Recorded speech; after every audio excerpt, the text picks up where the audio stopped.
Bonjour à tous, poursuivons notre rubrique des critiques de films populaires de 2025. Aujourd'hui, la chaîne vous présente le film Reborn. Le film débute en 2007, alors que la famille de Kiao Qinyu est en route de Shenyun vers Yuanshu. Dans le bus qui serpente à travers les montagnes et les forêts, Kiao Qinyu est assise silencieusement près de la fenêtre, des écouteurs aux oreilles, les yeux perdus dans le paysage verdoyant.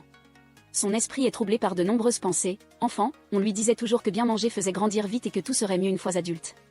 Mais maintenant qu'elle est grande, elle se sent plus confuse que jamais, comme si rien n'était plus simple. Sa famille a déménagé à Yuanshu dans l'espoir de commencer une nouvelle vie. Ils ont ouvert le magasin de nouilles artisanales Kiaojia, la mère espérant avec beaucoup d'attente que ce nouvel endroit puisse prospérer et leur permettre de vivre une vie paisible. Kiao Qinyu nourrissait également de nombreux espoirs pour l'avenir, mais le tout premier jour de l'ouverture, le père et la fille, Kiao Qinyu, distribuaient des prospectus devant le magasin comme des passants, mais personne ne les prenait, les jetant même devant eux. Le père, déçu, est rentré avec un visage renfrogné, se demandant pourquoi le jour de l'ouverture était si désert et lugubre. Il se plaignit à sa femme d'avoir dû dépenser 80 000 yuan de frais de transfert pour un petit magasin, plus les frais de gestion, alors que les ingrédients à Yuanshu coûtaient 4 fois plus cher que dans leur ville natale. Sa femme le rassura en lui rappelant qu'il vendait les nouilles quelques yuan plus chères. Pendant qu'ils discutaient, Kiao Qinyu, dans la cuisine, cassa malheureusement un bol. Les parents coururent rapidement vérifier leur fille puis se hâtèrent de nettoyer. Ming Sheng ne se souciait pas du commerce et courut au dépanneur voisin acheter des collations. Sa mère courut rapidement après lui, voyant que son fils n'avait pas payé, elle dit gênée au propriétaire du magasin qu'elle apporterait des nouilles pour qu'il les goûte plus tard et qu'elle paierait demain. Le propriétaire accepta joyeusement. Alors que Ming Sheng essuyait la table, une femme mangeant des nouilles s'est soudainement mise en colère, l'accusant d'avoir éclaboussé de l'eau sale dans son bol. Bien qu'il ait expliqué que le chiffon qu'il utilisait était sec, elle a quand même insisté sur le fait qu'il était impoli envers les clients, puis lui a soudainement jeté un verre d'eau chaude dessus. La femme, furieuse, a maudit sa malchance, disant que cette journée était vraiment noire. La personne qui avait secrètement crevé ses pneus n'était autre que Kiao Qinyu. Le soir, toute la famille nettoyait la nouvelle maison. Ming Sheng se plaignait de l'exiguïté du logement, tandis que sa mère expliquait doucement que cet endroit offrirait un meilleur environnement d'apprentissage à leurs enfants. Alors qu'elle pliait les vêtements, elle découvrit accidentellement un vieux bonnet en laine. Son regard s'assombrit instantanément et son cœur devint lourd. Sans un mot, Kiao Qinyu s'empara immédiatement du bonnet et sortit pour le brûler. L'atmosphère dans la maison sombra dans le silence, chacun portant en son cœur une douleur indicible. Seul sur la véranda, Kiao Qinyu fut attiré par le léger tintement d'une cloche avant provenant de la maison d'en face. Un léger sourire apparut sur ses lèvres. À l'intérieur, sa mère l'appela pour qu'elle range. À ce moment, Kiao Qinyu tenait un vieux journal intime. Ming Sheng détourna la conversation en demandant à sa mère d'enfiler la couette. La mère, tout en travaillant, n'oubliait pas de rappeler à son fils de suivre l'exemple de sa sœur, dont les excellents résultats scolaires étaient tels que le lycée de Yuanshu avait accepté son transfert simplement en voyant son bulletin. Ce soir-là, elle s'assit sur son lit et ouvrit un vieux journal intime. À l'intérieur se trouvait une photo d'un jeune homme au visage incroyablement beau, Ma Ming Kai. Ses yeux se posèrent sur la photo avec une fascination évidente. Le lendemain matin, alors qu'elle marchait dans la rue, Kiao Qinyu fut bousculée par un inconnu qui la fit tomber et fit tomber son sac. Cette personne était Ming Sheng, qui poursuivait un voleur. Après cet incident inattendu, Kiao Qinyu se rendit dans un coin tranquille pour écrire une lettre à Ma Ming Kai. Dans la lettre, elle confiait qu'il n'y avait qu'une centaine de kilomètres entre Shenyun et Yuanshu, mais que la distance entre eux était immense. Elle se référait aux mots qu'il avait écrits dans l'album, regrettant de ne pas avoir pu dire un adieu décent. Elle pensait que la séparation était peut-être la condition normale de la vie. Mais quelle que soit la distance, ils se tenaient toujours sous le même ciel. Elle espérait qu'il étudierait bien, réussirait son examen d'entrée à l'université avec des notes élevées et espérait qu'ils pourraient se revoir dans la même école. Elle glissa délicatement une feuille sèche dans la lettre. Ensuite, Ming Sheng s'approcha furtivement et vola la lettre. Ming Sheng sortit une feuille sèche et affirma que c'était la sienne, empêchant Kiao Qinyu de la reprendre. La jeune fille le fixa du regard, d'un ton sérieux, pointant du doigt le panneau à proximité. L'inscription indiquait clairement que cet endroit était un campus appartenant au bureau de l'architecture paysagère de la ville de Yuanshu, et qu'il n'était la propriété d'aucun individu. Pourtant, Ming Sheng insistait que l'arbre lui appartenait. Elle déclara froidement que s'il aimait tant la lettre, il pouvait la garder car elle pouvait en écrire une autre. Sur ce, elle s'apprêtait à partir, mais Ming Sheng la bloqua immédiatement, lui demandant soudainement si elle était la sœur de Kiao Beiyu. Elle ne répondit pas, baissa simplement la tête et le mordit soudainement fort au bras pour s'échapper. Ce soir-là, alors que toute la famille préparait ses affaires pour l'école du lendemain, Ming Sheng trouva par hasard les vieilles chaussures de ballet de Kiao Beiyu dans un tas de vêtements. Dès qu'elle les vit, Kiao Qinyu les arracha aussitôt et les jeta directement à la poubelle, le regard plein de fureur. Elle ne put cacher sa colère, reprochant pourquoi il gardait encore de telles choses porteuses de malheur. Ming Sheng s'arrêta et dit que c'était les dernières chaussures de sa sœur quand elle était vivante, le seul objet personnel restant. Maman avait dit qu'après le déménagement de la famille à Yuanshu, ce nom n'existerait plus dans cette maison. Cette nuit-là, dans un sommeil agité, Kiao Qinyu replongea dans un cauchemar. Elle se vit errer dans une forêt sombre, puis fut soudainement encerclée par un groupe de personnes qui se moquaient d'elle avec des voix venimeuses. Il la désignait du doigt et chuchotait qu'elle était la sœur de Kiao Beiyu, un nom qui la hantait comme une ombre. La peur fit que Kiao Qinyu se réveilla en sursaut au milieu de la nuit, le cœur battant à tout rompre, l'esprit confus comme si elle venait d'échapper à un labyrinthe sans issue. Le lendemain matin, elle entra dans sa nouvelle école, le lycée de Yuanshu. Kiao Qingyu marcha silencieusement seul dans le couloir, son regard s'arrêtant sur le tableau d'affichage des sanctions disciplinaires des élèves. Le nom de Ming Sheng figurait sur la liste, ce qui la rendit curieuse, car la veille, cette personne avait volé sa lettre. 2 lycéens la virent par hasard, réalisant qu'elle était une nouvelle élève car elle ne portait pas d'uniforme. Après quelques présentations, Zilan proposa rapidement un plan. Il discuta avec Shen Hao que leur classe devait nettoyer la piscine ce matin-là et suggéra d'emmener Kiao Qingyu là-bas tout de suite, disant que cela l'aiderait à ne pas avoir à chercher sa classe. Kiao Qingyu ne se douta de rien, pensant que c'était une aide, et accepta de les suivre. En réalité, le nettoyage de la piscine était la tâche de Zilan, mais il voulait intimider la nouvelle élève et l'entraîna donc à le faire avec lui. Pendant le nettoyage, Kiao Qingyu fut malheureusement heurtée par une perche et glissa, tombant directement dans la piscine. Ne sachant pas nager, elle paniqua et se débattit dans l'eau. Ce n'est que lorsqu'un camarade de classe lui a jeté une bouée de sauvetage qu'elle a pu s'y agripper et nager jusqu'au rivage. En entrant dans la classe 11A5, elle se sentit comme une étrangère. Les regards curieux et les chuchotements se tournèrent vers elle, la laissant immobile et remplie de confusion. Le professeur la plaça ensuite à côté de la personne qui lui avait prêté son uniforme quand elle était mouillée. S'installant à sa nouvelle place, Kiao Qingyu remercia silencieusement cet étranger. En ouvrant sa trousse, Kiao Qingyu vit accidentellement le reflet de Ming Sheng dans un petit miroir. Ce moment la surprit, elle ne s'attendait pas à ce que la personne qui venait de lui causer tant de problèmes soit dans la même classe qu'elle. Dans son esprit, l'image du matin à la piscine, le moment où elle est tombée dans l'eau, est revenue. À ce moment-là, Ming Sheng avait tendu la main pour la tirer, mais elle avait rapidement retiré la sienne, refusant catégoriquement toute aide. Elle s'était accrochée à la bouée et avait nagé jusqu'au rivage, comme pour montrer qu'elle ne voulait pas lui être redevable ou se montrer faible devant lui. À l'heure de la récréation, l'atmosphère est devenue tendue lorsqu'Zilan et Shen Hao se sont délibérément interposés entre Kiao Qingyu et la personne qui l'avait aidé. Voyant cela, cette dernière n'a pas manqué de lui rappeler de garder ses distances avec ces deux-là. Ils étaient réputés pour être les plus mauvais élèves de toute la promo. Zilan n'était qu'un étudiant libre, et peu importe ses notes au baccalauréat, il finirait tôt ou tard par reprendre l'entreprise de chaussures de sa famille. Quant à Shen Hao, c'était un étudiant athlète talentueux, directement admis à l'université des sports de Yuanzhou. À ce moment-là, Ming Sheng apparut derrière eux et cria fort, soulignant délibérément que Kiao Qingyu était la sœur de Kiao Beiyu. Il jeta aussi un regard discret sur sa main, comme pour lui rappeler la morsure de la veille. Mais Kiao Qingyu se retourna et partit, le laissant seul. Ce jour-là, la professeure donna un cours sur les techniques pour refuser le harcèlement sexuel. Après quelques explications, elle appela soudainement Kiao Qingyu au tableau pour répondre à une question. En ouvrant son livre, Kiao Qingyu réalisa avec effroi qu'il avait été vandalisé. Bien qu'elle ait essayé de le cacher derrière son dos, la professeure s'approcha. Zilan et Shen Hao profitèrent de l'occasion pour retirer le livre et le montrer à la professeure, provoquant des murmures dans la classe et des regards scrutateurs dirigés vers elle. Kiao Qingyu ne put que rester là, figé comme une statue. Pendant toute l'heure de cours, son humeur sombra dans un gouffre sans fond. Ce soir-là, de retour à la maison, elle prit le livre endommagé et demanda à sa mère pourquoi elle avait touché à ses affaires. Sa mère répondit d'une voix forte qu'une fille de son âge ne devrait plus lire de choses futiles et inutiles. Kiao Qingyu rétorqua avec douleur que c'était précisément parce que ses parents ne s'étaient jamais souciés de Kiao Beiyu auparavant qu'elle était devenue ainsi. Ces mots mirent la mère en rage, qui dit que c'était parce que Kiao Beiyu avait lu des choses sales qu'elle en était arrivée là. L'atmosphère entre la mère et la fille devenait de plus en plus tendue, les vieilles blessures n'avaient pas eu le temps de guérir qu'elles étaient déjà rouvertes. Le lendemain matin, Ming Sheng aperçut Kiao Qingyu marchant seule et la suivit, exigeant qu'elle le dédommage de la morsure de la veille. Elle répondit sans hésiter que s'il en était ainsi, il n'avait qu'à la mordre en retour pour qu'il soit quitte. Il sortit une pile de devoirs et la força à les faire pour lui. Quand Kiao Qingyu refusa, Ming Sheng prononça froidement une phrase qui lui serra le cœur. « Tu ne veux pas savoir comment ta sœur est morte ?» Rien que par ces mots, pendant la récréation, Kiao Qingyu fut contrainte de rester en classe pour faire les devoirs de Ming Sheng. Dans sa tête, les paroles de ce dernier résonnaient sans cesse. Elle se rappela le moment où elle était allée récupérer les cendres de Kiao Beiyu, et que tout le monde autour chuchotait que sa sœur était morte du sida. Cette rumeur s'était rapidement répandue, faisant fuir les clients du restaurant familial. Les gens avaient peur, ils discriminaient, et à partir de ce moment-là, ils furent contraints de quitter leur ancien refuge, de clore une vie sombre et de recommencer à Yuanzhou, comme un moyen d'échapper à un passé brisé. Le soir, alors que la mère et la fille faisaient la vaisselle ensemble, la mère lui rappela de bien étudier pour suivre le rythme à l'école. De plus, tante Qin étant malade, elle devrait aller à la banque dimanche prochain pour envoyer 500 yuan à l'oncle de Nan Kiao. Mais à ce moment-là, Kiao Qingyu n'avait plus l'esprit à écouter. Elle demanda de nouveau à sa mère de quelle maladie sa sœur était morte. La mère répondit en hésitant qu'il s'agissait seulement d'une appendicite. Mais Kiao Qingyu n'y crut pas car les rumeurs extérieures affirmaient toujours que sa sœur était morte du sida. En entendant cela, sa mère, en colère, lui demanda pourquoi elle ne croyait que les étrangers et non sa propre famille. Mais Kiao Qingyu a timidement lâché, si c'est le cas, alors pourquoi, où qu'ils aillent, notre famille est-elle toujours victime d'intimidation et impliquée? Kiao Qingyu a réalisé que ce n'est que lorsque la vérité serait dite que tous les ragots sarcastiques pourraient cesser. Plus elle fuyait, plus elle se taisait, plus les choses ne feraient qu'empirer. Mais quand elle a mentionné cela, sa mère s'est mise en colère, lui disant que si elle avait du temps libre, elle devrait se concentrer sur ses révisions au lieu de s'occuper de choses inutiles afin qu'elle puisse avoir quelques jours de paix. Le lendemain matin, elle a posé la pile de devoirs sur la table du garçon, déclarant que c'était la première et la dernière fois qu'elle l'aiderait. Ming Sheng, en revanche, garda son air confiant, pensant que beaucoup de gens se battaient pour faire ses devoirs et qu'elle devrait considérer cela comme une compensation pour la morsure de la veille. La personne qui l'avait aidée, témoin de la scène, s'approcha et demanda discrètement à Kiao Qingyu. Elle était curieuse car elle avait déjà entendu Ming Sheng appeler Kiao Qingyu sœur de Kiao Beiyu, un nom qui n'avait jamais été mentionné dans le dossier d'admission.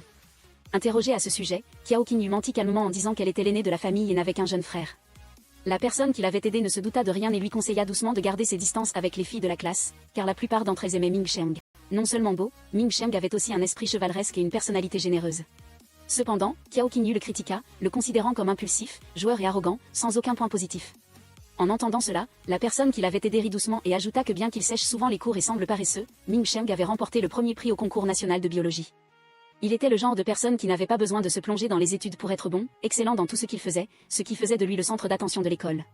À ce moment précis, tous deux regardèrent depuis l'étage supérieur vers le terrain de sport. Ming Sheng jouait au basket, entouré d'un grand groupe de filles qui l'encourageaient avec enthousiasme. La personne qui l'avait aidé attirait Kiao Qingyu avec enthousiasme pour qu'elle vienne regarder. Dans la cour, l'ami de Ming Sheng lui conseillait d'expliquer clairement au professeur l'incident avec la propriétaire du snack, car elle l'avait accusé d'avoir renversé une chaise et l'avait signalé à l'école. Cependant, Ming Sheng a simplement secoué la tête. La vérité était que ce jour-là, lui et deux amis avaient interféré dans une affaire de vol à la tire, ce qui avait involontairement provoqué un malentendu et Kiao Qingyu avait également été impliqué. Alors que Kiao Qingyu regardait, malheureusement, un ballon est tombé inopinément sur sa tête, la faisant enfler. À la fin des cours, Ming Sheng la chercha de nouveau pour la forcer à faire ses devoirs et demanda même son numéro de téléphone, prétextant que c'était pour discuter des devoirs. Quand Kiao Qingyu répondit qu'elle n'avait pas de téléphone, il lui demanda son code QQ, qu'elle lui donna à contre-cœur. Juste à ce moment-là, le frère de Kiao Qingyu, Ming Sheng, passa par là et vit sa sœur parler à Ming Sheng. Il ne put cacher sa surprise et son enthousiasme, disant qu'après seulement quelques jours d'école, sa sœur avait déjà rencontré l'idole de l'école. Ming Sheng avait conservé le titre de MVP du tournoi de basketball du lycée de Yuanshou pendant 3 ans et était un modèle pour la plupart des garçons de l'école. Mais Kiao Qingyu ne s'y intéressait guère et rappela simplement à son frère de se concentrer sur ses études et de ne pas se contenter de jouer au basket. Ming Sheng vit la bosse sur le front de sa sœur et demanda, inquiet. Il doutait même que Ming Sheng l'ait frappé. Kiao Qingyu répondit froidement qu'il ne l'avait pas frappé mais l'avait délibérément ciblé. Tout ce que Ming Sheng faisait tournait autour d'une personne, Kiao Beiyu. Ming Sheng dit alors à voix basse qu'à Shenyun, auparavant, leur sœur avait été très célèbre. Quand les gens les rencontraient dans la rue, ils les appelaient immédiatement le frère et la sœur de Kiao Beiyu. Elle était comme le soleil et eux n'étaient que la lune, devant emprunter cette lumière éclatante pour être remarquée. Mais Kiao Qingyu n'était pas d'accord, car la beauté de sa sœur n'avait apporté que des problèmes. Quand elle était petite, sa mère l'obligeait à suivre Kiao Beiyu lors des séances photos de mannequinat car elle n'était pas tranquille de laisser sa sœur y aller seule. Une fois, Kiao Qingyu vit une jolie paire de boucles d'oreilles dans un magasin, la prit curieusement puis la reposa. Plus tard, le gérant, ne trouvant plus l'objet, la suspecta. Interrogée, Kiao Qingyu nia avec insistance, mais Kiao Beiyu se montra méfiante, lui disant que si elle l'avait prise par mégarde, elle devait la rendre. Ces mots furent comme un coup de couteau dans son cœur, provoquant chez Kiao Qingyu un ressentiment qui la poussa à vider tout son cartable pour prouver son innocence. Dès lors, une rancœur commença à naître en elle envers sa sœur. Puis un jour, Kiao Qingyu se rendit à Yuanshou pour le concours d'Olympiade de mathématiques, en profitant pour apporter des fruits que sa mère avait envoyés pour Kiao Beiyu. Mais arrivée sur place, elle vit sa sœur accompagnée d'un groupe d'hommes riches. Kiao Beiyu fit même semblant de ne pas connaître sa sœur, puis monta en voiture et partit avec eux. Cette humiliation rendit Kiao Qingyu furieuse, jurant de ne jamais reconnaître une telle sœur de toute sa vie. Maintenant, en y repensant, Ming Sheng considérait toujours Kiao Beiyu comme une personne pitoyable, étant morte si jeune. Mais Kiao Qingyu répondit amèrement que, du moins, sa sœur étant morte, plus personne n'entendrait de paroles déplaisantes. Eux, les vivants, étaient les vrais malheureux. C'était eux qui devaient supporter toutes les conséquences et la mauvaise réputation que sa sœur avait laissée. Ce soir-là, elle monta silencieusement sur le toit, s'assit seule dans l'obscurité pour écouter le doux tintement du carillon éolien dans l'air, comme pour apaiser son humeur lourde avec un peu de paix fragile. Le lendemain matin, Kiao Qingyu rendit les livres à Ming Sheng. Mais quand il découvrit qu'elle n'avait pas fait ses devoirs pour lui, Ming Sheng la menaça. Kiao Qingyu tenta de rester calme et répondit que Kiao Beiyu était morte d'une appendicite, et non comme il l'avait dit. Cependant, Ming Sheng révéla une autre vérité, affirmant qu'il avait des preuves claires car de son vivant, Kiao Beiyu avait été traité pendant longtemps à l'hôpital populaire, dont son père était le directeur. Pendant la pause, des doutes tourmentaient Qingyu. Elle emprunta le téléphone d'un patient pour chercher le nom du directeur de l'hôpital populaire et le résultat afficha Ming Sheng. Ce fut à ce moment qu'elle réalisa que sa mère lui avait menti. Un sentiment de trahison couvait et rongeait son cœur. Le soir, en rentrant chez elle, Qingyu rencontra son cousin Kuiyang, qui venait de rendre visite avec sa fiancée Wang Mumu. Kuiyang annonça que le mariage aurait lieu au thé de l'année prochaine dans le village de Nankiao, emplissant la famille de joie. Qingyu sourit en le félicitant et lui demanda en plaisantant s'il était désormais un dirigeant. Il a modestement répondu qu'il venait d'être promu au poste d'expert principal adjoint, considérant cela comme le premier pas d'un long chemin à parcourir.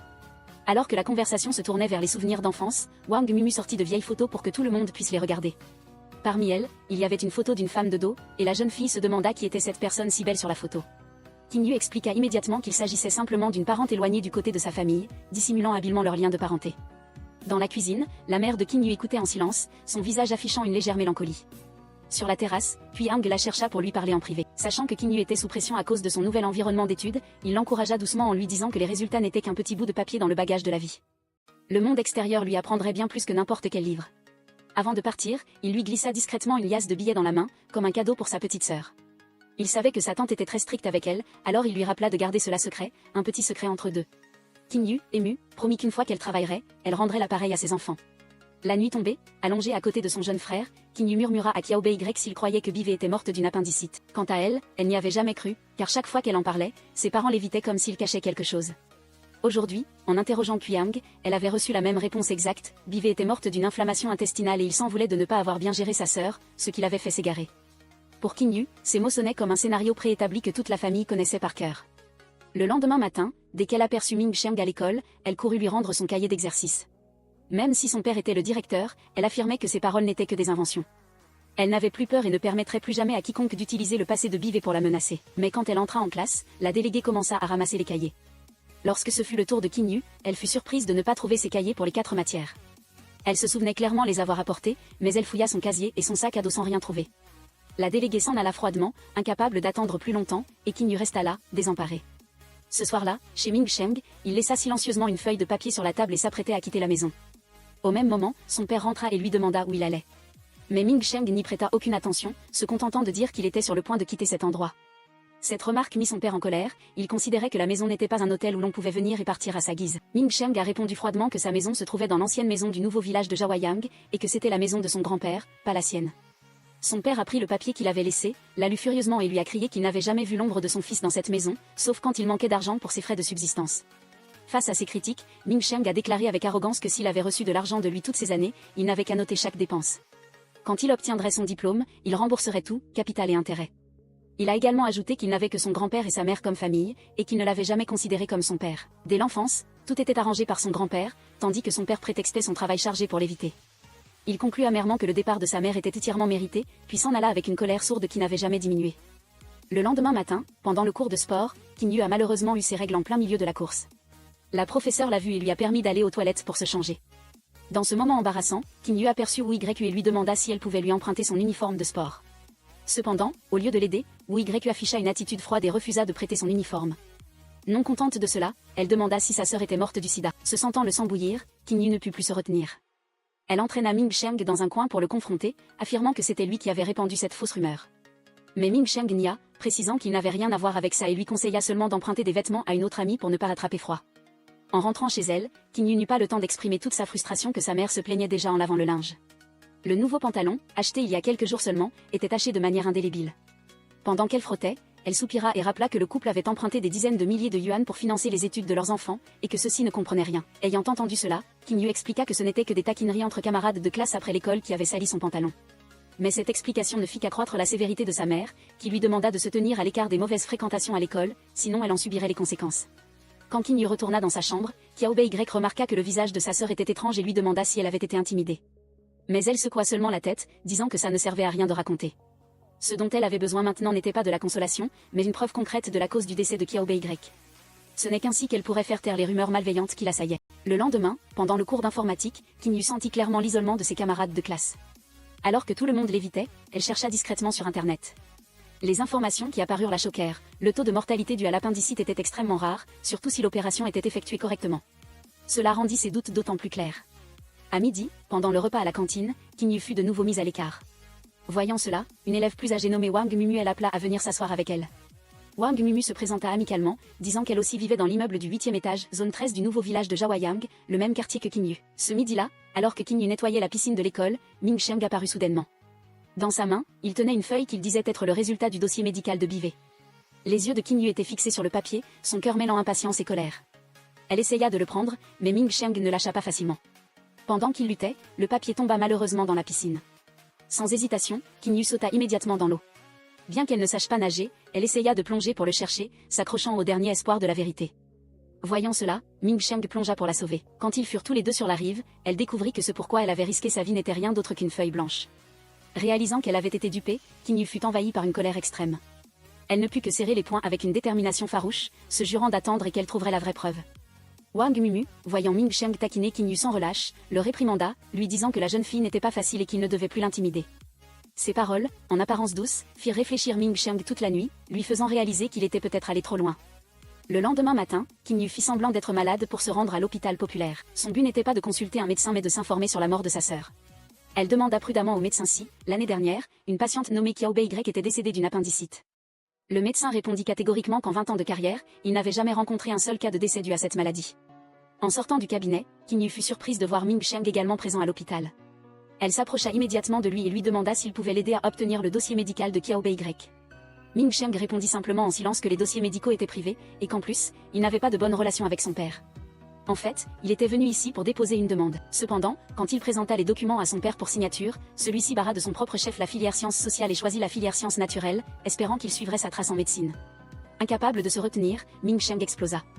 Il accusa son père d'avoir remporté le premier prix du concours de biologie non pas pour embrasser la médecine, mais pour prouver sa compétence, simplement sans vouloir suivre le chemin qu'il avait tracé. Il admit qu'il détestait la médecine et détestait son père qui avait jadis chassé sa mère et débranché le respirateur de son grand-père. Sous son blouse blanche, ce père n'était pas un médecin mais un homme cruel. Ming Xiang mentionna Qiao Bei, demandant à son père s'il osait nier tout lien avec sa tragédie. Il jura de ne jamais étudier pour devenir une personne aussi effrayante et insensible que lui. Au même moment, Qin Yu rentra chez elle et raconta à Qiao Bei ce qu'elle avait découvert à l'hôpital. Le médecin et l'infirmière avaient tous deux confirmé qu'il n'y avait eu aucun décès dû à l'appendicite ces dernières années. Elle était convaincue que si elle trouvait le dossier médical ou les factures d'hôpital, elle trouverait certainement des indices sur l'état de Bivé. Qiao Bei soupira légèrement en entendant cela. Il dit que les adultes ont toujours des raisons de cacher des choses, et que si Bivé était vraiment morte de cette maladie, parfois ne pas connaître la vérité serait mieux. Mais Qin Yu n'acceptait pas l'ambiguïté, elle voulait tout savoir clairement. Le lendemain était le faux examen, Qin Yu se concentra de toutes ses forces pour bien le réussir. À 17 ans, elle comprenait que tant qu'elle continuerait à faire des efforts, la lumière apparaîtrait toujours au bout du chemin. À l'occasion des vacances de la fête nationale, toute la famille de Qin Yu retourna au village pour rendre visite à sa grand-mère et à ses proches. Pendant ce temps, en ville, Ming Xiang jouait au basket avec Wang Xian et Shenix Xu. Shenix Xu sortit soudainement une photo de Qiao Bei, disant que son apparence froide n'était qu'une façade, et que si un garçon la traitait bien, elle sourirait beaucoup. Il raconta également que son frère juré avait eu une relation amoureuse avec Bivé. En entendant ces mots pleins de sous-entendus, Ming Xiang jeta le ballon avec force dans le panier et s'en alla. Il voulut envoyer un message à Qin Yu pour clarifier qu'il n'était pas celui qui avait lancé la rumeur, mais n'eut pas le courage de le faire. Finalement, il changea son message pour lui demander son devoir de vacances. De son côté, Qin Yu rendit visite à Madame Xua pour lui parler de Bivé. L'ancienne institutrice raconta que juste avant, Bivé avait été laissée à la campagne pendant des mois, sans que ses parents ne viennent la voir. Ses grands-parents étaient trop âgés pour s'en occuper correctement. Dans le village, Bivé était comme une enfant sans foyer. Malgré cela, elle devenait de plus en plus belle et était très douée pour la danse. Qin Yu fit le tour de la maison à la recherche des vieux souvenirs de sa sœur et trouva par hasard une boîte de bonbons. Elle se rappela les paroles de sa grand-mère qui racontait que, lorsqu'elle était encore au village, Bivé espérait chaque jour revoir sa petite sœur et gardait toujours ce qu'il y avait de meilleur. Tandis qu'elle et Qiao Bei sortaient les affaires à jeter, ils se remémoraient des souvenirs. Qiao Bei rappela que chaque fois qu'elle rentrait au village, Bivé gardait toujours les meilleures parts, les plus belles, pour ses deux jeunes frères et sœurs. Entendant cela, Qin Yu soupira, se demandant si les choses auraient été différentes si sa sœur n'avait pas été abandonnée au village, mais était restée à Yun City avec ses parents et ses deux frères et sœurs. Si c'était elle ou son jeune frère qui avait été laissé au village cette année-là, est-ce que Qiao Bei aurait moins souffert? Depuis quand le nom de Bivé est-il devenu un tabou dans la maison? Chaque fois qu'il est mentionné, cela met sa mère en colère et son père ne fait que soupirer. Qin Yu avait jadis détesté sa sœur parce qu'elle était toujours au centre de l'attention et attirait tous les regards. Pourtant, au plus profond de sa mémoire, elle se souvenait encore des fois où Bivé lui cachait des bonbons, des moments où elle subissait les coups à sa place. Ces petites choses la hantaient toujours. Dans un autre développement, après de nombreuses luttes internes, Ming Xiang avait demandé à Wang Xian et Shenix Xu de falsifier la signature de son père pour choisir la filière sciences sociales afin qu'il puisse soumettre lui-même sa demande à son professeur. Cependant, le lendemain matin, alors qu'il se tenait au milieu du terrain de sport, Ming Xiang changea soudainement d'avis. Il revint sur son choix de la filière sciences naturelles. Sans rapport avec qui que ce soit. Plus tard dans l'après-midi, à la librairie, Qin Yu feuilletait un livre au hasard et découvrit un petit morceau de papier glissé entre les pages. Juste à ce moment-là, Ming Xiang, un ami qu'elle n'avait pas vu depuis longtemps, apparut inopinément. Tous deux se regardèrent, surpris et gênés. Ming Xiang lui demanda pourquoi il lui avait déjà écrit sans jamais recevoir de réponse. Qin Yu ne put que mentir, disant qu'elle n'avait jamais reçu de lettre. En entendant cela, Ming Xiang suggéra que si elle était libre le lendemain, ils pourraient étudier ensemble à la bibliothèque, et que Qin Yu pourrait lui expliquer ce qu'il ne comprenait pas. Ming Xiang dit gentiment que pour lui, Qiao Bei était Qiao Bei, et Qin Yu était Qin Yu, l'élève brillante et sage, qui n'avait jamais rien fait d'excessif. Il croyait qu'elle et sa sœur étaient deux personnes complètement différentes. Bien qu'émue, Qin Yu prétexta un départ. Sur le chemin du retour, elle s'assit devant son ordinateur, ouvrit QQ et envoya un message à Ming Xiang. Elle lui demanda directement s'il avait volé les lettres que Ming Xiang lui avait envoyées. Car selon la déléguée de classe, c'était lui qui était chargé de récupérer le courrier au poste de garde le mois dernier. Ming Sheng répondit en niant, lui disant de ne pas accuser un innocent. Qin Yu a continué à envoyer des messages, disant que si ce n'était pas lui qui avait pris la lettre, il devrait s'il vous plaît lui rendre un service. Elle voulait une copie du dossier médical de sa sœur. Elle avait déjà préparé une procuration, il suffisait que Ming Sheng accepte. Il a répondu qu'il ne pouvait obtenir qu'une copie, pas l'original, puis a demandé comment elle le remercierait s'il y parvenait. Juste à ce moment-là, on a frappé à la porte. Qin Yu a ouvert et a vu Madame Tutraan, venue examiner Tante TN. Après l'examen, elle a donné des instructions détaillées, disant de faire attention à ne pas laisser la patiente s'agiter ou sortir seule. Voyant là une opportunité, Qin Yu a demandé à Madame Tutraan si elle savait quelque chose sur l'affaire de Qiao Bei. Madame Tutraan réfléchit puis répondit qu'elle ne pouvait pas affirmer si Qiao Bei avait réellement contracté cette maladie, mais qu'elle se souvenait très clairement d'une chose. Pendant les vacances d'hiver de cette année-là, Qiao Bei était revenue de l'école d'art de Yuanzhou et avait fait une fausse couche inattendue. Elle était allée au dispensaire local mais avant même d'avoir pu se stabiliser, sa mère était apparue. Sans un mot, elle avait immédiatement giflé violemment sa fille. Une jeune femme d'accent grave peine 20 ans, non mariée, enceinte et ayant perdu son enfant, cela n'était aux yeux de la mère qu'une disgrâce. Selon ce récit, cette histoire n'avait pas été divulguée par le dispensaire. Mais il était clair que la vie de Qiao Bei avait décliné à partir de ce moment-là, elle avait tout laissé tomber et vécu sans se soucier de rien. En voyant comment elle a survécu après l'incident, la rumeur sur sa maladie n'était peut-être pas entièrement infondée. À l'hôpital populaire, Ming Sheng est allé voir son père. Le père souhaitait partager une pizza avec son fils, un plat que celui-ci aimait tant quand il était petit. Mais Ming Sheng avait changé. Il n'était plus le garçon de cet enfant de pizza d'autrefois. Depuis le jour où sa mère était partie, tout ce qui était doux avait disparu avec elle. Dans l'esprit de Ming Sheng, son père était celui qui avait éloigné sa mère, celui qui lui avait fait rater l'occasion de voir son grand-père une dernière fois. Le cœur rempli de tristesse à l'idée d'une enfance dépourvue de chaleur. Ce soir-là, il s'assit sur une branche d'arbre, se souvenant des jours passés avec sa mère. Dans un accès d'émotion, Ming Sheng appela sa mère, mais c'est un employé du studio d'enregistrement qui répondit. Il raccrocha en silence. Peu de temps après, Ming Sheng envoya à Qin Yu une copie des résultats du dossier médical de Qiao Bei. La vérité la laissa pétrifiée, Qiao Bei avait le sida. Bien qu'elle ait eu connaissance de cette maladie, Qin Yu sentait que la mort de sa sœur cachait encore de nombreux mystères. Le fait qu'elle ait fait une fausse couche dans le village de Nanqiao la fit suspecter qu'un homme était lié à toutes les tragédies qui s'étaient produites. Le lendemain matin, le père de Ming Sheng vint voir Wang Mumu, lui demandant de livrer des affaires à son fils sans révéler l'expéditeur. Au terrain de basket, alors que Ming Sheng discutait avec Wang Mumu, quelques élèves de la classe les virent et montrèrent des signes de jalousie. Elles chuchotèrent et Shenix Xu ajouta que Wang Mumu et Ming Sheng avaient grandi ensemble, et que leurs sentiments étaient déjà proches. Au même moment, à la bibliothèque, Ming Sheng attendait Qin Yu. Quand elle arriva, tout le monde dans la pièce lévita, comme si sa présence rendait l'atmosphère lourde. Ming Sheng, imperturbable, lui tendit la tasse de thé au lait qu'il avait préparée. Mais la conversation fut interrompue par l'arrivée inattendue de la mère de Qin Yu.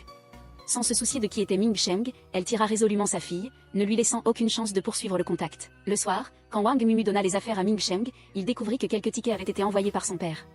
Wang Mumu exprima son point de vue selon lequel, lorsque son grand-père était gravement malade, la décision d'arrêter le traitement était le meilleur choix pour qu'il puisse partir en paix. Mais pour Ming Sheng, c'était deux choses différentes. Il ne pouvait pardonner à celui qui avait décidé à la place de son grand-père, lui ôtant le droit de choisir entre vivre et mourir. Et de même, il était un petit-fils, un fils qui n'avait absolument pas le droit de savoir ni de s'exprimer. Pour Ming Sheng, ce père, bien qu'excellent médecin, n'était pas une personne digne de confiance et d'affection. Il refusa cette bonté, affirmant qu'un jour il quitterait cette maison portant le nom de famille. De l'autre côté, la mère de Qin Yu, hantée par le passé de Bivé, contrôlait toujours strictement sa fille. Elle croyait que de mauvais résultats scolaires pouvaient être corrigés, mais qu'une réputation perdue ne pouvait jamais être réparée. Un jour, alors qu'elle méditait dans la cour, Tante TN, qui montrait des signes de troubles de la mémoire, vit Qin Yu et l'appela immédiatement Bivé. La tante la tira par le bras et s'enfuit, disant qu'elle voulait la ramener voir ses parents. Le mari de la tante, voyant cela, la poursuivit. Dans sa panique, la tante trébucha et laissa tomber un livre. Qin Yu venait de le ramasser quand la tante le lui arracha. De nombreux doutes commencèrent à apparaître dans son esprit. Ce soir-là, Qin Yu invita Qiao Bei à l'accompagner au cimetière. Ils brûlèrent des offrandes en papier devant la tombe de Bivé. Quand QNGY se demandait pourquoi elle rendait toujours visite à la personne qu'elle détestait auparavant, Ming Sheng a seulement répondu silencieusement qu'elle avait été en colère mais qu'elle avait aussi beaucoup aimé sa sœur. Elle a même brûlé la photo que Qiao Bei avait le plus chérie comme un moyen de compensation. Sur le chemin du retour, de loin, ils ont soudainement vu leur maison en flammes et s'y sont précipités, paniqués. Le lendemain matin, les villageois se sont rassemblés pour discuter. Il s'est avéré que la pièce en feu était la résidence de la tante de Xiaoqin. Alors qu'elle nettoyait les cendres, Ming Sheng a découvert le carnet qui avait presque entièrement brûlé la veille. Mais quelques lignes du journal étaient encore intactes, je l'aime. Il a pris ma première fois. Il est mon seul soutien dans le village de Nanqiao. Pendant le trajet de retour vers Yuanu, le cœur de Ming Sheng était troublé par des questions sans réponse. Elle n'arrêtait pas de se demander qui était l'homme mentionné dans les lignes brûlées du journal de Qiao Bei. Ce nom, cette silhouette, était peut-être le dernier maillon menant à la tragédie de la vie de sa sœur. Le lendemain matin, l'école entière a organisé un examen médical de routine. Quand ce fut son tour, Ming Sheng a terminé de mesurer son poids et sa taille. Mais dès qu'elle s'est retournée, elle a découvert que ses chaussures avaient disparu. Son regard inquiet balaya les environs, elle essaya de demander à quelques amis autour d'elle. À ce moment-là, Kuang a soudainement crié très fort, appelant à travers la cour pour voir si quelqu'un avait vu les chaussures de Ming Sheng. Tous les regards se sont tournés vers elle, la rendant si embarrassée qu'elle a dû retourner en classe pieds nus. Au cours de la leçon suivante, le professeur a annoncé que pendant les dernières vacances, l'école avait officiellement divisé les classes par filière. Quelques étudiants ont été affectés à la filière sciences humaines, tandis que la plupart, y compris Ming Sheng, ont été transférés en classe 11 à 5, filière sciences. Le professeur a également souligné qu'une fois la division effectuée, les études entreraient dans une phase plus intense, exigeant de chacun un effort redoublé pour le prochain examen d'entrée à l'université. En même temps, la discipline doit être maintenue strictement, surtout l'absence de retard. L'heure de sortie est arrivée mais Ming Sheng est restée assise en silence, n'osant pas se lever. Ses pieds nus la rendaient encore plus embarrassée. Soudain, Shenix Xu s'est approchée, a posé un sac devant elle et lui a froidement rappelé de nettoyer parce qu'elle était l'élève de service.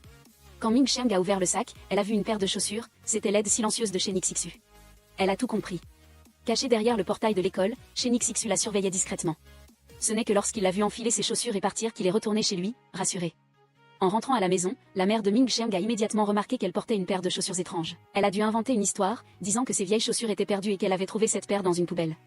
Mais sa mère n'était pas facile à tromper. Elle lui a reproché, disant que sa fille portait des chaussures de garçon. Les mots durs et répétés ont rendu l'atmosphère de la maison lourde et étouffante. Incapable de supporter de voir sa sœur se faire gronder, Kiao Qng a finalement pris la parole. Il a clairement dit que sa sœur était réellement victime d'intimidation à l'école. De plus, le passé de Kiao Bei avait été déterré et diffusé sur le forum là-bas. En entendant cela, la mère a été consternée. Elle ne s'attendait pas à ce que les choses soient si graves.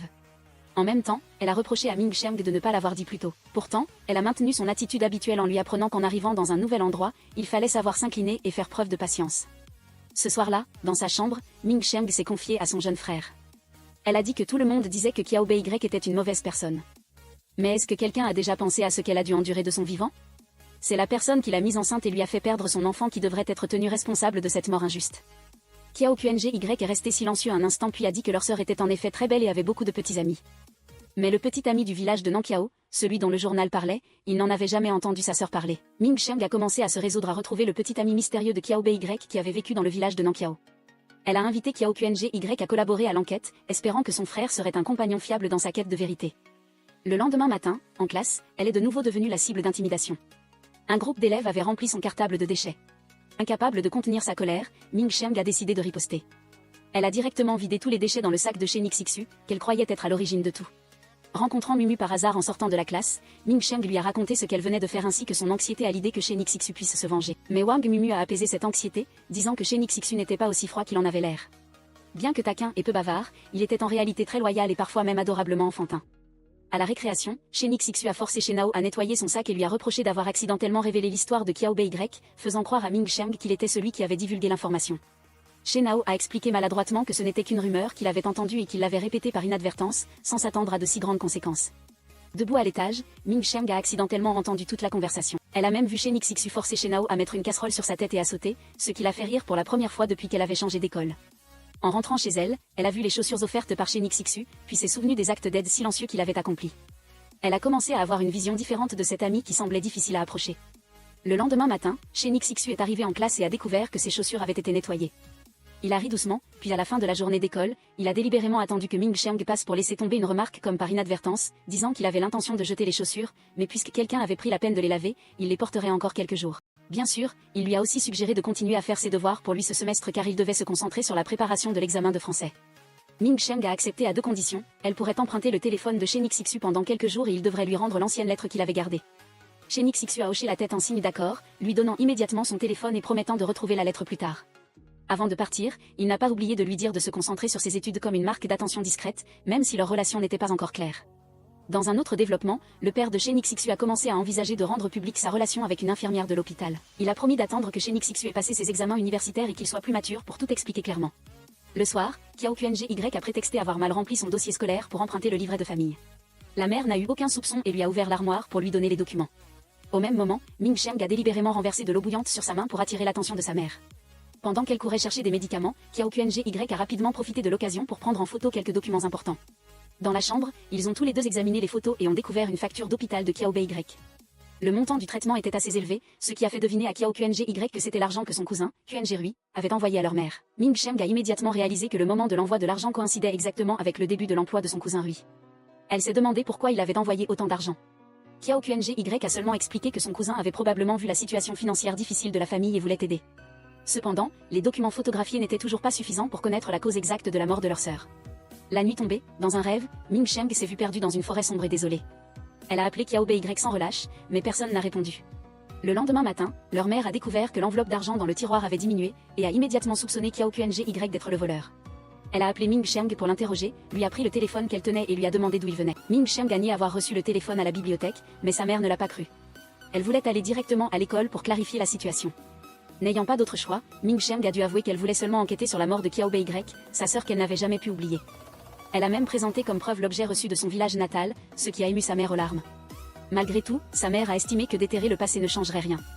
Les morts sont morts et le passé devrait être laissé en paix. Elle a conseillé à sa fille de se concentrer sur ses études et de ne pas se soucier de ce qui ne pouvait être réparé. Lorsqu'on lui a posé à nouveau la question du téléphone, Ming Sheng a persisté à dire qu'elle l'avait reçu à la bibliothèque. Follement en colère, la mère a décidé d'aller voir le professeur pour signaler l'incident. Le professeur a seulement demandé doucement à Ming Sheng de dire la vérité et que si elle était honnête, l'école ne la poursuivrait pas. Ming Sheng a insisté pour maintenir sa déclaration selon laquelle le téléphone qu'elle tenait avait été trouvé à la bibliothèque. Un instant plus tard, le haut-parleur de l'école a annoncé qu'il recherchait le propriétaire d'un objet perdu. Un élève avait laissé tomber un téléphone Nokia N95 le vendredi précédent et une personne qui l'avait trouvé était actuellement assise sur un banc en pierre sur le campus. La mère assise à côté n'arrêtait pas de rappeler à sa fille de se concentrer sur ses études, pour que seuls de bons résultats scolaires puissent l'aider à garder la tête haute où qu'elle soit, sans se sentir inférieure à personne. À ce moment-là, Ming Sheng a aperçu Shenix Xu qui se dirigeait vers eux. Elle a immédiatement eu peur que sa mère ne reconnaisse les chaussures qu'il portait, qui étaient les mêmes que celles qu'elle avait portées la veille. Et comme elle l'avait prévu, le regard de sa mère s'est arrêté sur ses chaussures, mais quelques secondes plus tard, un autre élève est passé avec une paire de chaussures identiques. La mère a alors commenté que ce type de chaussures semblait très populaire, ce qui a soulagé Ming Sheng. Peu de temps après, le professeur Zeden et Wang Mumu sont venus voir sa mère. Wang Mumu a dit que le téléphone que l'école recherchait était en fait le sien, qu'elle avait perdu. En entendant cela, la mère a immédiatement tout rendu, et finalement tout s'est arrangé. Immédiatement après, Ming Sheng a couru après Wang Mumu pour la remercier. Mais Wang Mumu a seulement souri et a dit que les remerciements faciles étaient faciles à dire et que si elle voulait vraiment la remercier, elle devrait trouver la personne qui l'avait vraiment aidée. Ming Sheng a avoué, embarrassée, qu'elle n'avait pas d'argent de poche et qu'elle ne savait pas quoi faire pour montrer sa gratitude. Wang Mumu a éclaté de rire à cause de son air sérieux et naïf, puis a demandé pourquoi quelqu'un la harcelait toujours. Elle a rendu le téléphone à Ming Sheng, lui disant qu'elle ne pouvait l'aider que de cette façon. Si elle voulait remercier, elle devait trouver l'autre personne et lui dire ses remerciements sincères. À midi, après le match de basket, Shenix Xu est retourné en classe et a vu sous son bureau une bouteille d'eau accompagnée d'une petite note sur laquelle étaient écrits 2 mots, merci. Shenao, en voyant cela, a immédiatement taquiné Shenix Xu en disant qu'il ne savait pas quelle fille le poursuivait pour envoyer un message aussi simple mais mignon. Shenix Xu a seulement souri, a bu une grande gorgée et s'est tourné pour regarder Ming Sheng avec un regard plein de sous-entendus. Ce soir-là, en rentrant à la maison, Ming Sheng a vu sa mère assise seule sur le balcon, brûlant silencieusement les vieilles pages de journal de Kiao Bei. Les pages qui contenaient autrefois des souvenirs se sont maintenant transformées en cendres sous la faible lumière du feu, comme un moyen d'enfouir des souvenirs auxquels elle ne voulait pas faire face. Le lendemain matin, alors que Ming Sheng aidait à nettoyer le restaurant familial, un homme nommé Effie est venu chercher ses parents. De la cuisine, Kiao Qng a rapidement reconnu cet homme comme un ami proche de leur cousin Qng Rui, et aussi quelqu'un qui était souvent apparu avec Kiao Bei dans le village de Nankiao. Ming Sheng s'est immédiatement souvenu de la ligne du journal de sa sœur, celui que j'aime le plus est venu à Yuandu. Elle a tranquillement relié les détails, Effie étudie actuellement à l'université de Yuandu, serait-il le petit ami mystérieux de Kiao Bei? Pour vérifier sa supposition, elle a écrit un message sur un petit morceau de papier. Rendez-vous lundi à 18 h au café près du lycée de Yuandu. Elle a habilement caché le papier dans un bol de cornichons et l'a offert à Effie comme un cadeau simple mais plein de sous-entendus. Au même moment, un match de basketball animé avait lieu à l'école, la plupart des élèves étant venus encourager. Mais Ming Sheng, elle, s'est discrètement dirigée vers le café, emportant avec elle l'espoir de rencontrer la personne qui pourrait détenir la clé de la vérité sur la mort mystérieuse de sa sœur. Il a clairement compris la raison pour laquelle Ming Sheng voulait le rencontrer, elle voulait l'interroger sur sa sœur. Calmement et sincèrement, il a commencé à tout raconter. Lui et Kiao Bei se connaissaient depuis l'enfance. Au fil du temps, la petite fille grandissait et devenait de plus en plus belle, mais c'est aussi pour cette raison qu'elle est devenue la cible de jalousie.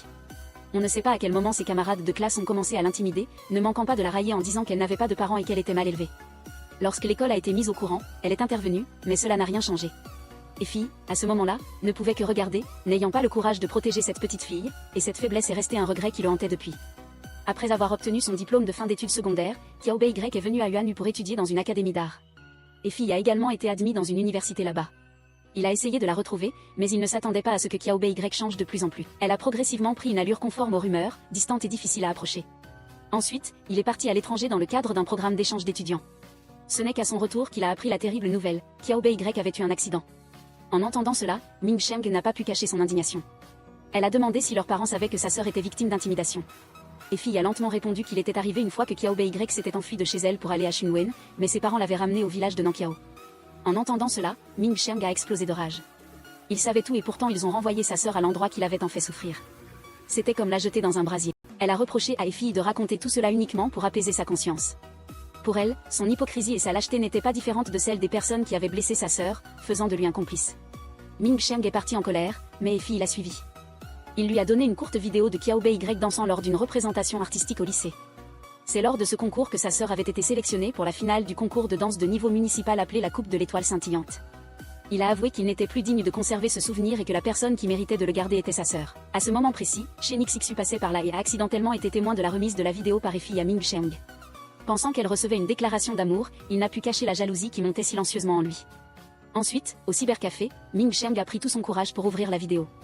Dans la lumière tamisée de l'écran, sa sœur est apparue comme une fleur épanouie dans ce court instant, pleine de liberté et d'exaltation à chaque mouvement de danse. Lors de la leçon d'informatique suivante, Ming Xiang a accidentellement trouvé une photo de Kiao Bei avec une fille nommée Shu Mangman, qui semblait également fréquenter la même école d'art à Yuandu. Sans hésiter, elle a envoyé un court message « Je suis la sœur de Kiao Bei. Es-tu libre aujourd'hui ?» Shu Mangman a rapidement répondu qu'elle était libre. Ming Xiang a prétexté un mal de ventre pour demander au professeur de partir tôt et a été immédiatement autorisée. Elle a quitté l'école le cœur rempli d'émotions mitigées et s'est dirigée vers le café près de l'école où elle avait rendez-vous avec la personne qui pourrait l'aider à reconstituer les fragments de souvenirs restants de la vie douloureuse de sa sœur.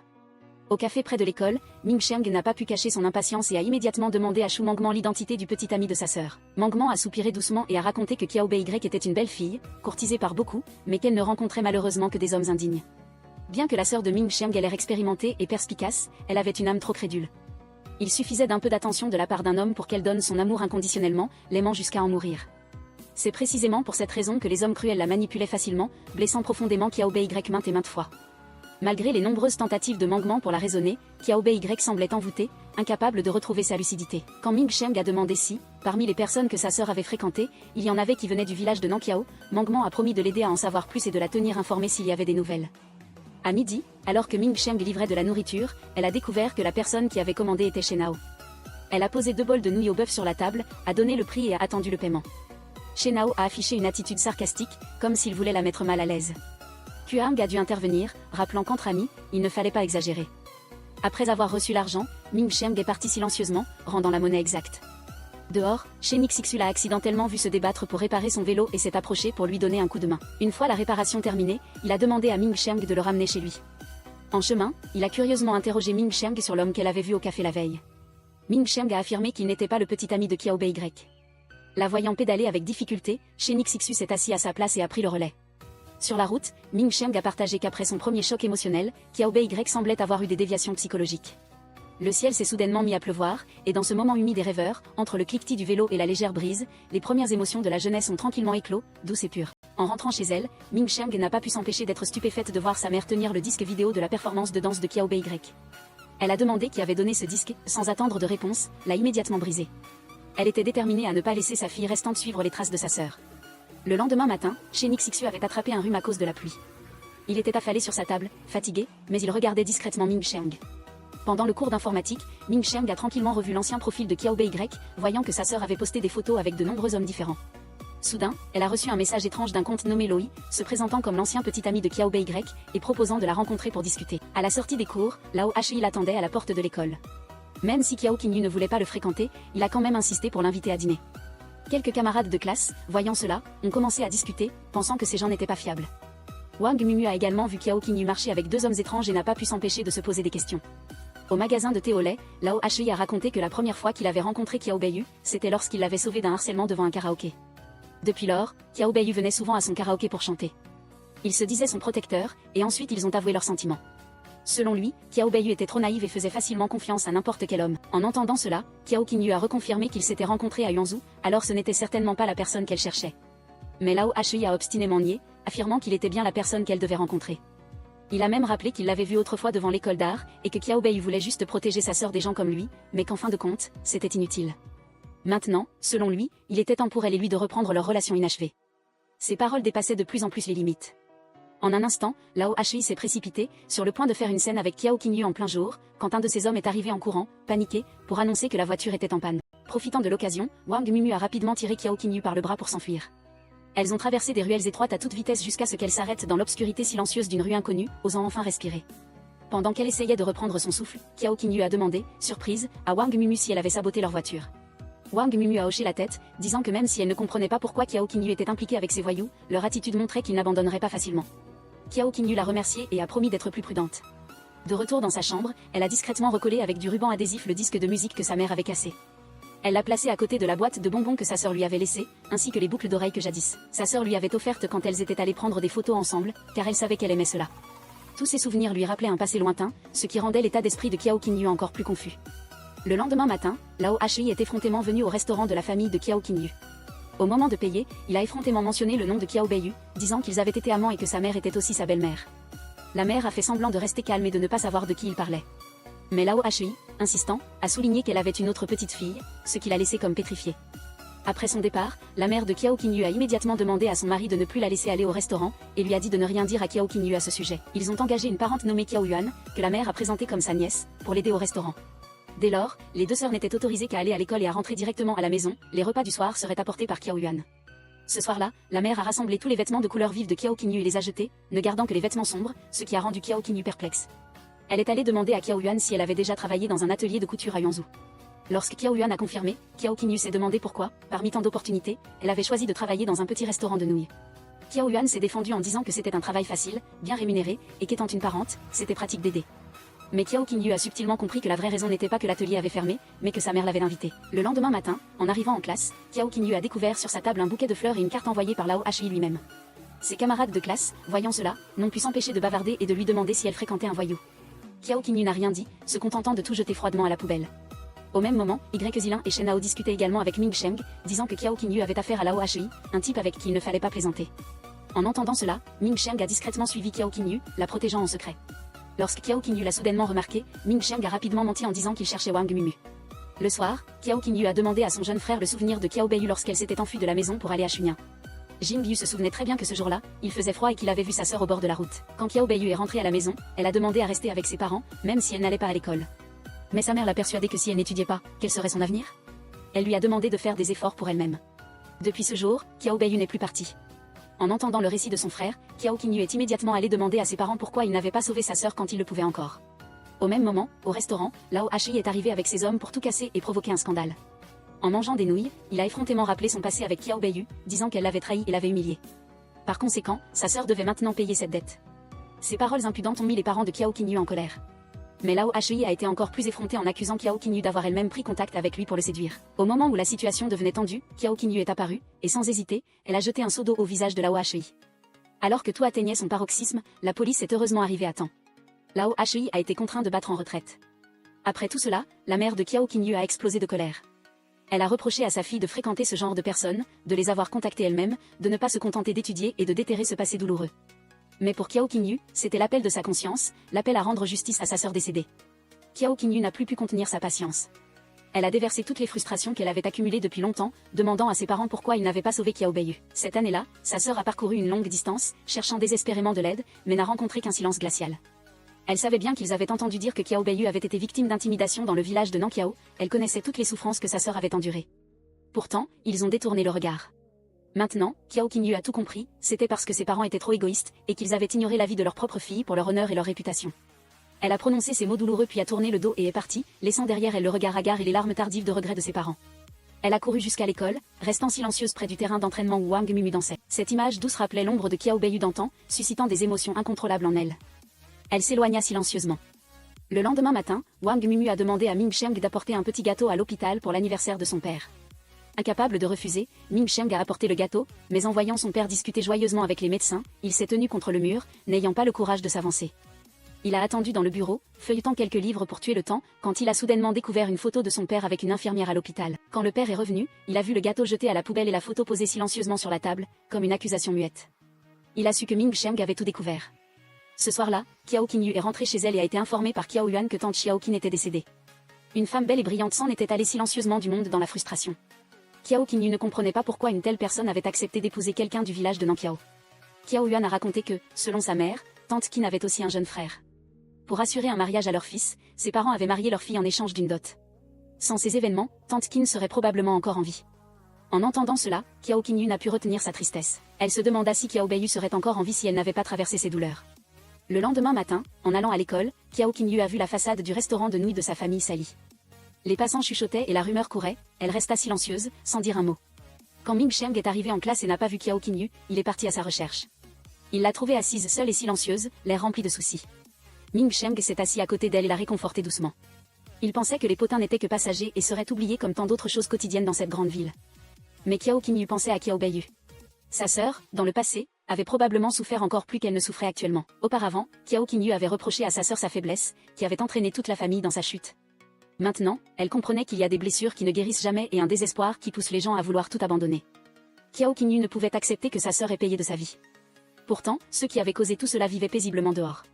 Elle se demanda si la justice existait encore dans ce monde, puis se leva et retourna en classe avec hésitation. Au même moment, dans l'école, l'atmosphère était animée alors que le lycée de Yuanzhou jouait un match de basket contre le lycée numéro 1. Tout le monde préparait avec enthousiasme les banderoles pour Ming Sheng. Alors que Qiao Qingyu était de service, on l'a appelé à la porte sous prétexte que son petit ami l'attendait. Ce n'était autre que Lao Hei, l'homme persécuteur, arrogant et cruel. Qiao Qingyu est sorti, les yeux pleins de rage, et les deux camps se sont violemment disputés. Pendant la confrontation, elle a brandi un cutter pour se défendre. À ce moment dangereux, Ming Sheng est apparu et a utilisé sa main pour parer le coup de couteau à sa place. Le sang qui coulait de sa main l'a stupéfaite, Lao Hei a laissé une menace et est parti. Au milieu des regards curieux de la foule, Ming Sheng a mis son manteau sur la tête de Qiao Qingyu et a murmuré une phrase aussi légère que le vent, mais qui a réchauffé son cœur immensément. Quoi qu'il arrive, il serait toujours à ses côtés. Après l'incident à l'école, le surveillant a convoqué les parents de Qiao Qingyu et de Ming Sheng. Devant eux, le surveillant a expliqué que le groupe de voyous avait été transféré au poste de police pour y être traité. Il a également mentionné que Qiao Qingyu avait une sœur aînée, une chose que l'école avait déjà entendue, et a exprimé sa sympathie pour la situation de sa famille. Cependant, comme cet incident a eu un impact négatif sur l'environnement d'apprentissage, l'école espère que la famille pourra rééduquer Qiao Qingyu avec soin et la laisser à la maison pour une réflexion de 2 jours. Face à cette pression, la mère de Qiao Qingyu n'a pu que s'incliner en s'excusant, promettant de réprimander sévèrement sa fille, espérant que l'école la laisserait continuer ses études. Contre toute attente, Ming Sheng s'est levé et a pris la parole. Il a affirmé que la blessure à sa main n'avait absolument rien à voir avec Qiao Qingyu, mais qu'il s'agissait simplement d'un accident en utilisant un couteau artisanal. Le professeur Sun a également confirmé que le groupe de voyous avait été emmené pour trouble à l'ordre public et que le chef risquait une peine de prison. Il a souligné que ces individus harcelaient fréquemment les étudiantes et que Qiao Qingyu elle-même était une victime et non la coupable. Si punir une élève simplement parce qu'elle est impliquée avec des voyous est non seulement injuste, mais cela nuit également à la réputation de l'école. De plus, les paroles du père de Ming Sheng en faveur de Qiao Qingyu ont finalement apaisé le surveillant qui a décidé de laisser tomber l'affaire. Même si les choses s'étaient calmées, la mère de Qiao Qingyu n'a cessé de la réprimander, se plaignant constamment de la honte et tirant sa fille hors de l'école avec colère.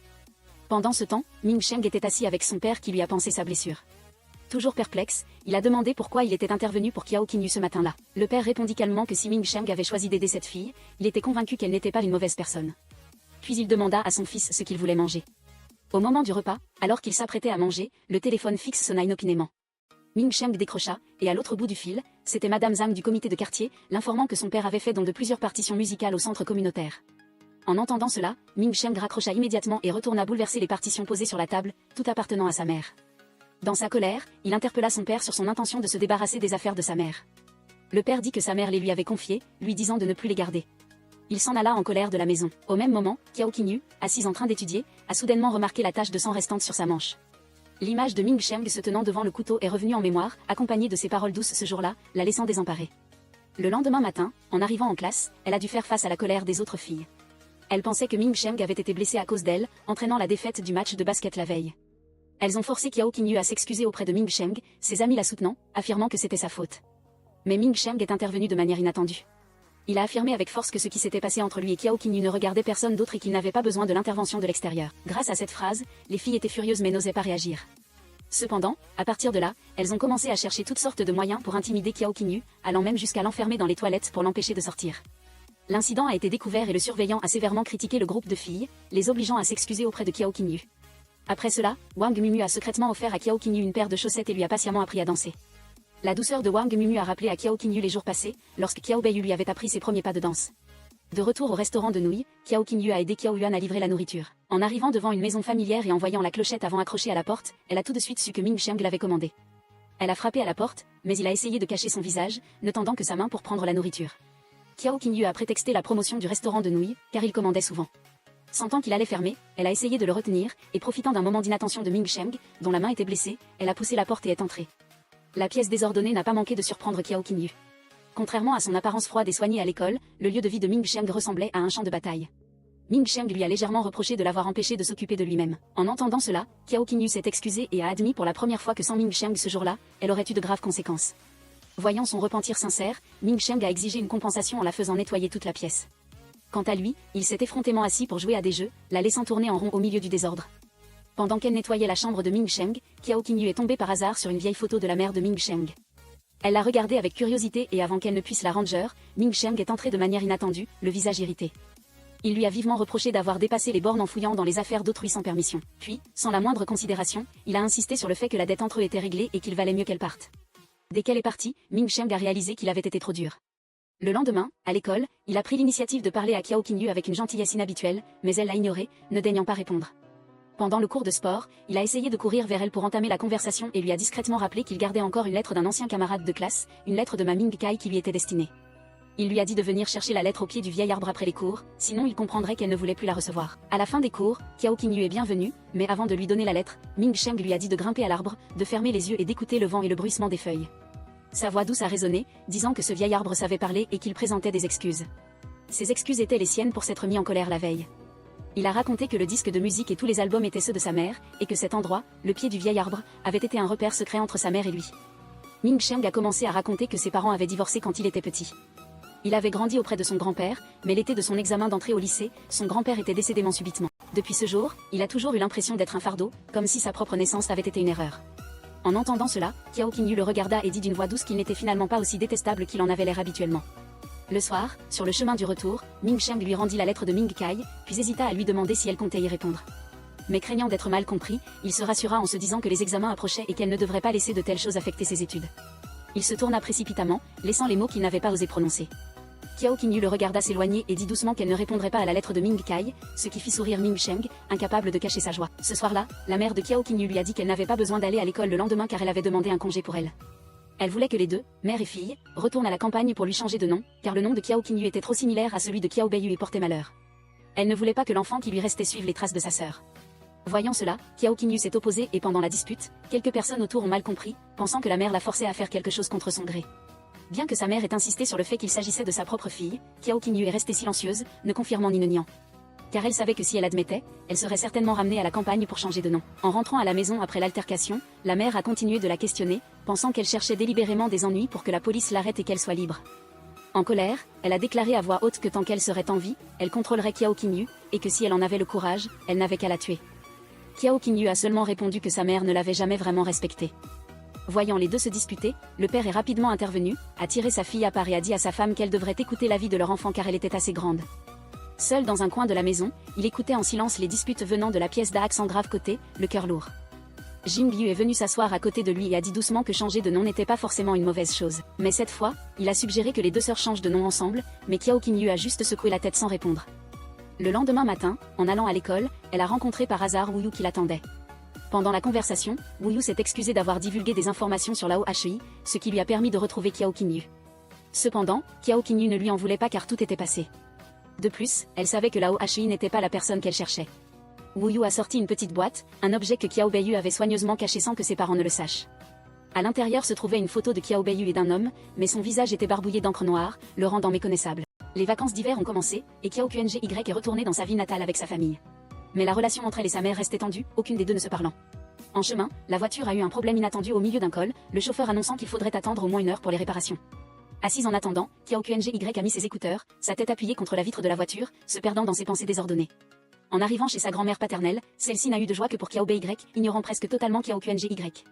Grâce à la conversation de sa grand-mère, elle a appris que Ming Xiang avait enregistré son mariage avec Wang Mumu et se préparait pour les noces. Le secrétaire du comité du parti avait même personnellement inscrit leur nom dans le registre généalogique familial.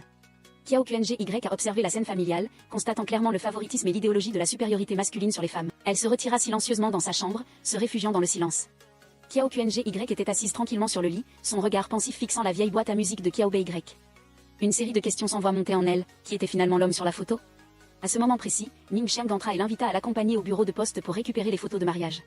En chemin, Qiao Qingyu prit l'initiative de poser des questions sur l'enfance de Qiao Bei, des souvenirs que sa famille avait toujours évité de raconter clairement. Après un instant d'hésitation, Ming Xiang finit par parler. Il raconta que lorsque Qiao Bei n'avait que 6 ans, ses grands-parents paternels l'avaient emmené vivre au village de Nanqiao. Bien qu'elle ait été séparée de ses parents dès son plus jeune âge, Kiao Bei n'avait ni pleuré ni fait de problème. Mais une nuit, il l'a surpris en train de pleurer seule en silence. Le mal du pays couvait en elle, même si la vie à la campagne lui devenait de plus en plus familière. À partir de ce moment, Ming Sheng se promit de protéger Kiao Bei, de ne plus jamais la laisser subir de mal. Même si elles n'avaient pas vécu longtemps ensemble, Kiao Bei se disait toujours qu'elle était l'aînée, et qu'elle aimerait et protégerait toujours sa petite sœur, Kiao Qngy. Après avoir écouté, Kiao Qngy ne fit que soupirer silencieusement. Elle dit tristement qu'avant même d'avoir pu bien comprendre sa sœur, Kiao Bei était partie pour toujours. Elle était reconnaissante que Ming Sheng ait toujours été aux côtés de sa sœur pendant les jours passés au village de Nankiao. Au bureau de poste, Ming Sheng est entré chercher les photos de mariage tandis que Kiao Qngy est resté dans la voiture. Son regard s'arrêta sur la poupée ballerine posée sur l'étagère, et son cœur se serra. L'amertume refit surface en pensant au destin court et douloureux de Kiao Bei. Pendant ce temps, Ming Sheng était arrivé à Paris pour rendre visite à sa mère.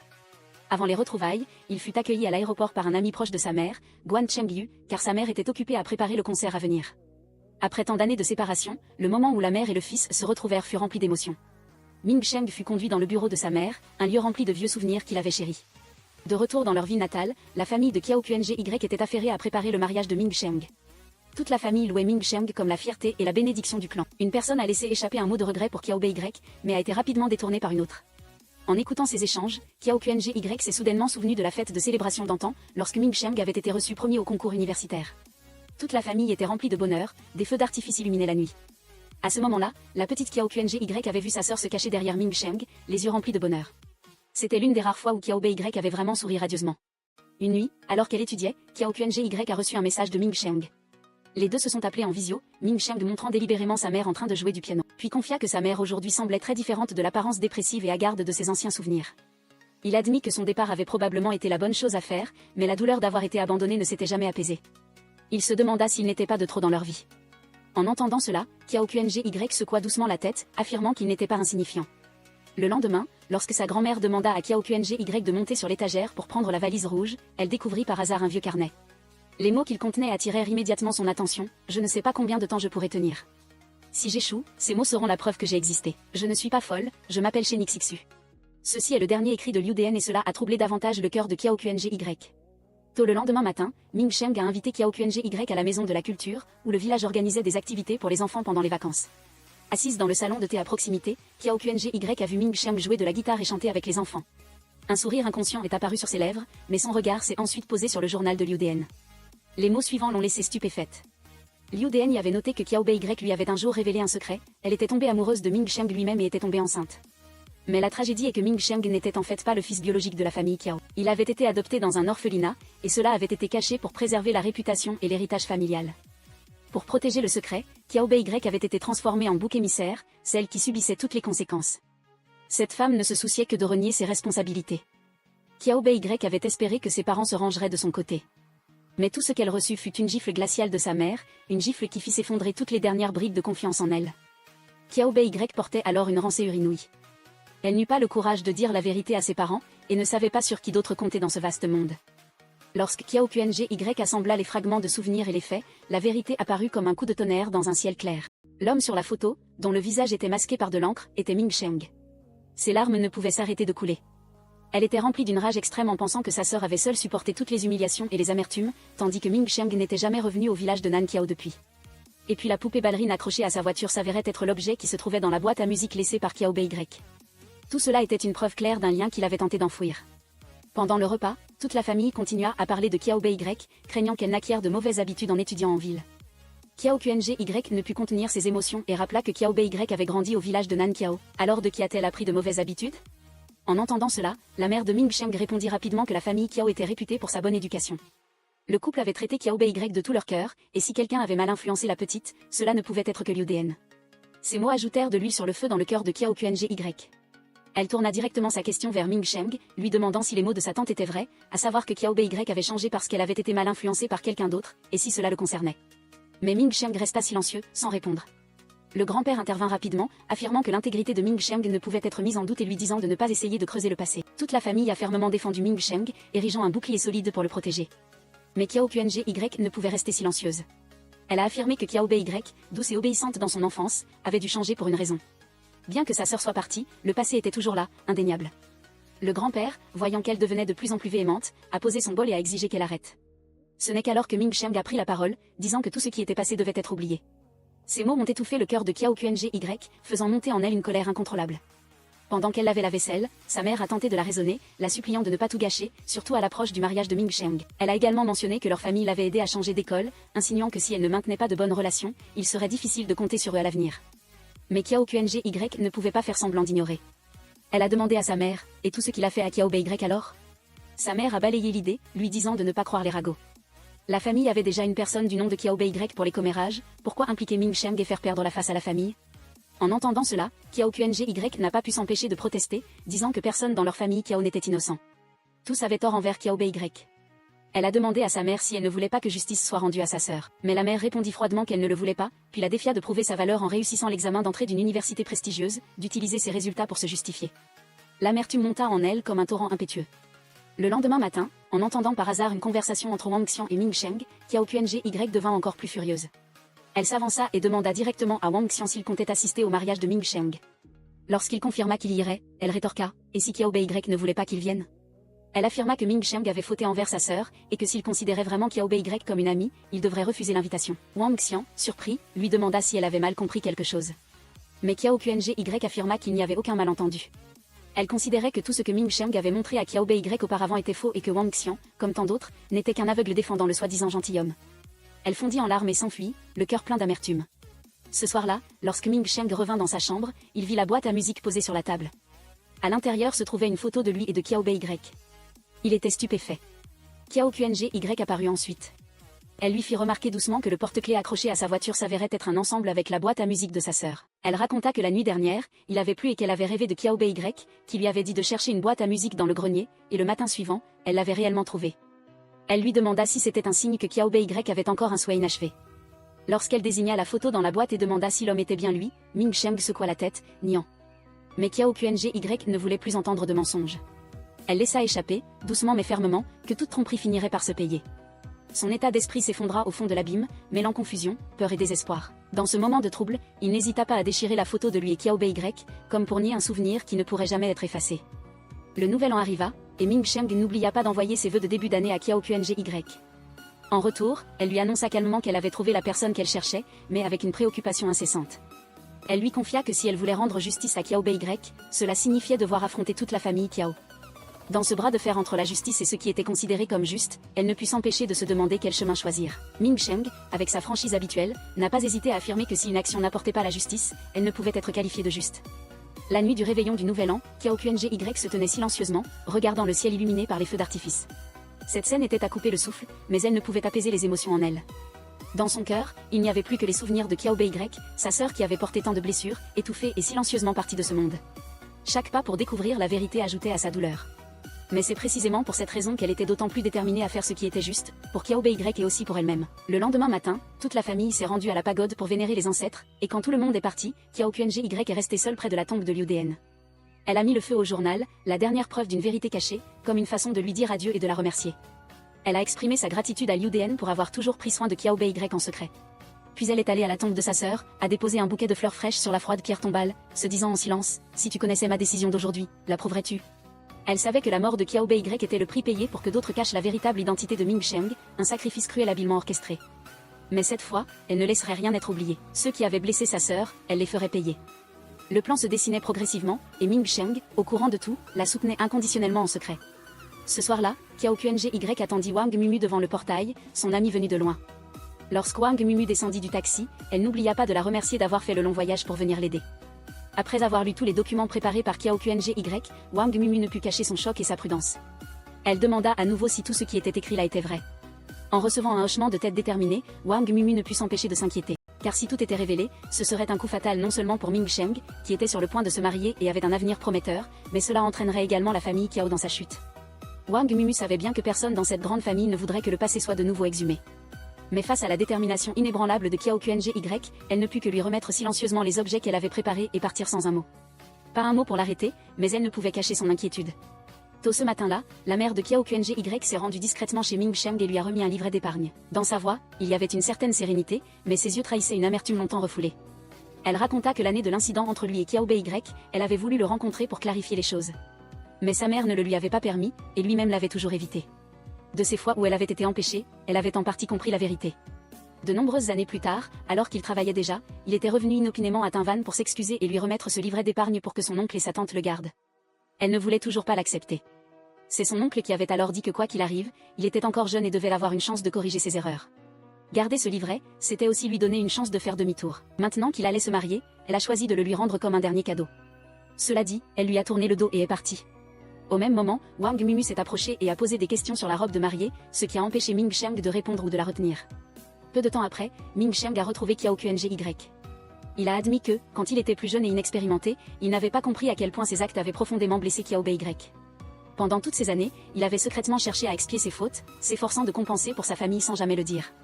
Il espérait qu'elle pourrait lui donner une chance, non pas pour effacer le passé, mais plutôt pour s'occuper de ses parents à la place de Kiao BY, et pour consacrer sa vie à compenser tout ce que sa sœur avait perdu. Face à une telle sincérité, Kiao QNGY ne posa qu'une seule question, si c'était pour compenser, était-il prêt à accepter toutes les conséquences? Lorsqu'il donna son accord, elle ne dit rien de plus et tourna simplement les talons. Sur le chemin du retour, en passant devant la chambre de Liu DN, Kiao QNGY surprit Kiao BY qui s'y cachait, paresseux. Le jeune garçon lui raconta que personne dans la famille n'osait entrer dans cette pièce à cause de l'atmosphère pesante qui y régnait autrefois. Kiao QNGY secoua légèrement la tête, disant qu'ils n'avaient pas peur, mais qu'ils étaient coupables. Désormais, Kiao BY était le seul fils de la famille. Plus tard, il sera le pilier et devra partager les responsabilités avec ses parents. En entendant cela, Kiao BY promit docilement d'être sage, ce qui la fit sourire légèrement, le cœur plein d'amertume. À Paris, Ming Xiang se préparait à rentrer dans son pays. Il informa sa mère qu'il avait réservé un billet d'avion car il avait quelque chose d'important à faire. Sa mère lui demanda ce que c'était, et il sourit simplement en disant que c'était un secret, ce qui la fit rire de la discrétion adorable de son fils. De ce côté, Kiao QNGY rendit visite à sa mère et la vit prendre quotidiennement des analgésiques pour l'épaule. Elle leva les yeux vers une vieille photo de mariage et demanda doucement pourquoi sa mère avait épousé son père à l'époque. La mère raconta les années difficiles de sa jeunesse. Enfant, elle avait grandi dans la pauvreté, sans avoir pu faire d'études complètes. Ouvrière saisonnière à la centrale électrique de la ville, elle rencontra le père de Kiao QNGY, qui n'hésita pas à l'aider dans les tâches les plus lourdes. Ils firent connaissance et se marièrent rapidement. Plus tard, désireux d'avoir un petit-fils, les grands-parents paternels firent pression pour qu'ils aient un autre enfant, Kiao BY. Elle reconnut qu'elle savait que Kiao QNGY était tourmenté par l'affaire de Kiao BY, mais la conseilla en lui disant qu'il y a des choses qu'il n'est pas nécessaire de juger clairement comme étant justes ou fausses. Il y a des douleurs qu'il faut laisser là, et le temps les apaisera de lui-même. Mais pour Kiao QNGY, qui mettait toujours la justice au premier plan, ce conseil n'était rien d'autre qu'une complaisance. Cette nuit-là, elle régla son réveil pour 3 heures du matin. Pendant que toute la famille était plongée dans le sommeil, elle glissa silencieusement de petits bouts de papier dans les boîtes de bonbons de mariage, sur lesquelles était écrit « Une mort prématurée ne devrait pas être oubliée ». Elle voulait utiliser leur jour de joie pour tout révéler et réclamer la justice enfouie depuis trop longtemps pour Kiao BY. Seule, elle agissait en silence, déterminée à dévoiler toute la vérité après tant d'années de dissimulation. Le lendemain était le jour du mariage de Ming Xiang et Wang Mumu. Toute la maison était animée par les invités et les vœux incessants, même les fonctionnaires du village étaient présents, faisant la fierté du grand-père de Ming Xiang. Mais au milieu de cette scène de bonheur, seule Kiao QNGY était complètement silencieuse. Pas de sourire, pas de vœux, car en son cœur, une tempête était prête à éclater.